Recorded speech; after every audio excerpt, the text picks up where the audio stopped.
Our first guest is here today to give us the latest news from the world of politics and those making headlines. We welcome political reporter Mona Salama. Welcome. Hi, what's going on? All right, so we're going to talk about today that Bernie has finally endorsed Hillary Clinton. What's your take on that? I felt like he backstabbed his supporters. Like, he was so against her, and, you know, trying to make a point that, like, it was a political revolution and Hillary was the establishment.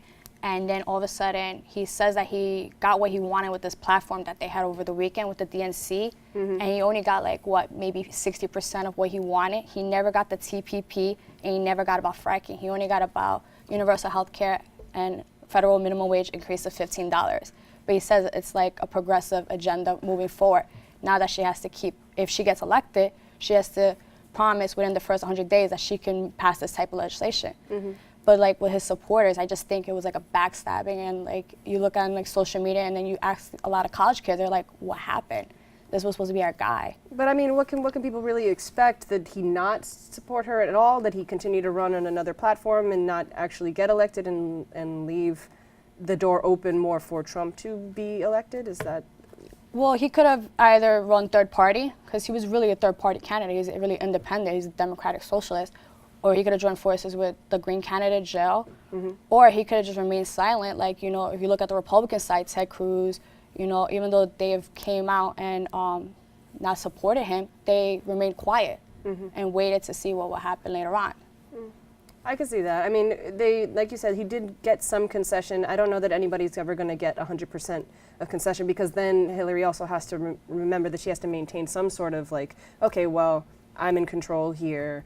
And if she does a complete 180, then her supporters are going to be like, well, what's happening here too? So it becomes a bit of a balance. But you also mentioned off camera about Donald Trump's tweet of the year. Yeah, so the best tweet that he wrote was, Bernie Sanders endorsing Hillary Clinton is like Occupy Wall Street endorsing Goldman Sachs. And I think that was the best tweet ever, because it's the truth. Like, you know, he was so against everything she stood for, and he went and said, I'm backing her.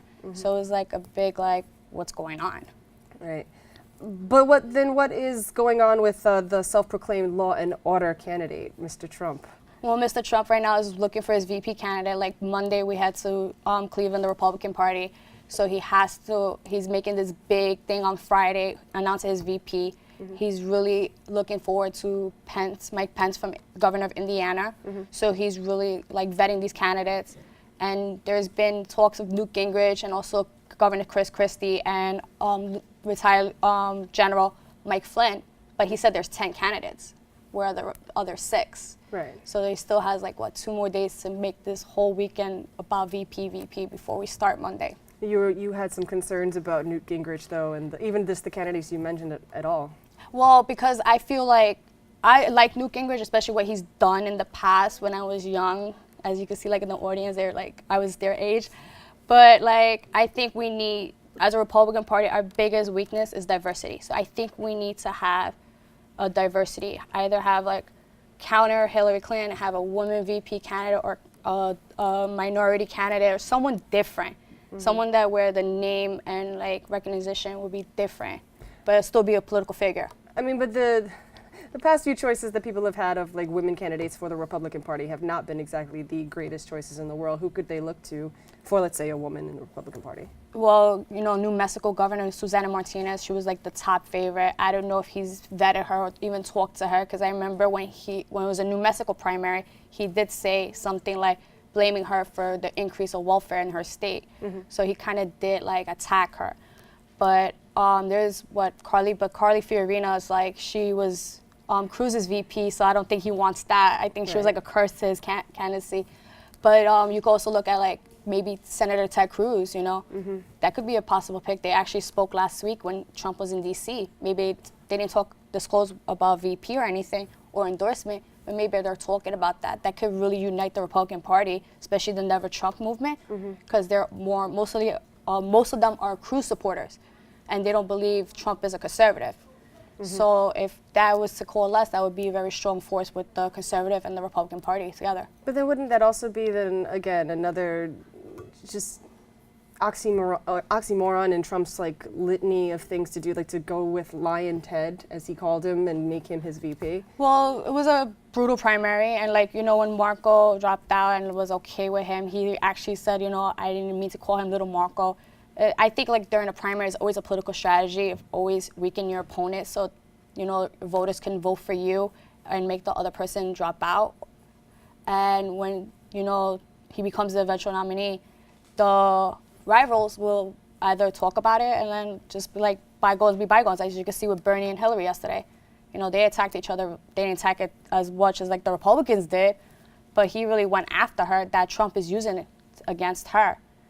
Yeah, but I mean, in the way that the Trump goes after his opponents was more of like a Mean Girls kind of way. Like he calls people names, kind of sets the mood and kind of adds gossip, fuel to the gossip fire. Whereas even Hillary and Bernie kind of pointed out that they had more of a political campaign. They didn't run a campaign of smearing each other personally. They really went for the issues, and it became about the issues. So I mean, it seems a little hard for people to get over, you know, that Mean Girls mentality, and then all of a sudden we're buddy-buddy, and you're always going to assume that that person's going to stab you in the back. Is that something that they should be worried about? Well, like, Trump has a outgoing personality. He's very brash. He's straight to your face. He'll tell you how it is. And the voters really love that about him. So when he was saying Lion Ted, Little Marco, low energy jab, the voters loved it. His supporters were enthusiastic about it. And that's what really walled up the base. And that's how he got 14 million voters coming out for him.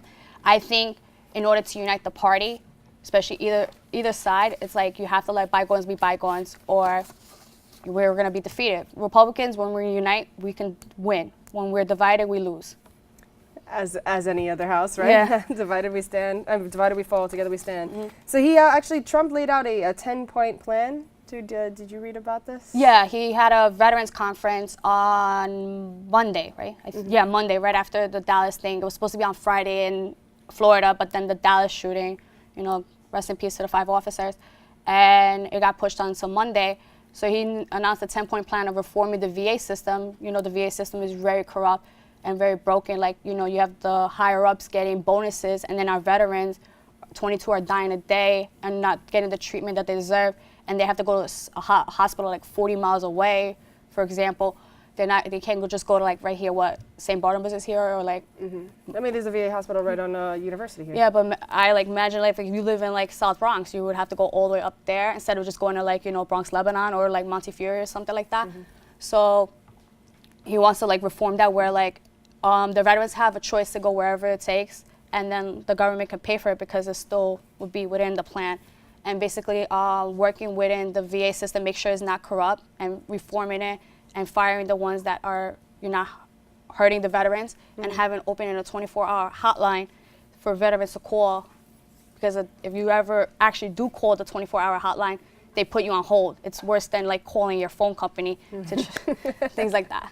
Please hold. Yeah, please hold, and then with the music, and then they send you around the world, and next thing you know, you're in India talking to them. Oh my goodness gracious. So you actually are going to the RNC, right? Yeah. What are you looking forward to seeing there? I'm looking just to see what's this all about, the whole general and things like that, how it's all run, and who's gonna speak, how is the party gonna unite? Because I know Rubio said he's not going now, but Rubio has 173 delegates that he should be there and thanking. Like Cruz said, I'm going there to thank my supporters and the 500 plus delegates that he had. Thank you for, you know, sticking by me. He should go there, and he's using an excuse of campaigning, but nobody really campaigns in the summer. Right. So. Well, it'll be electrifying, to say the least. It'll be electrifying, a lot of work. Thank you so much for your time. We have to take a quick break, but when we return, we'll find out about an event that you won't want to miss. So stay tuned.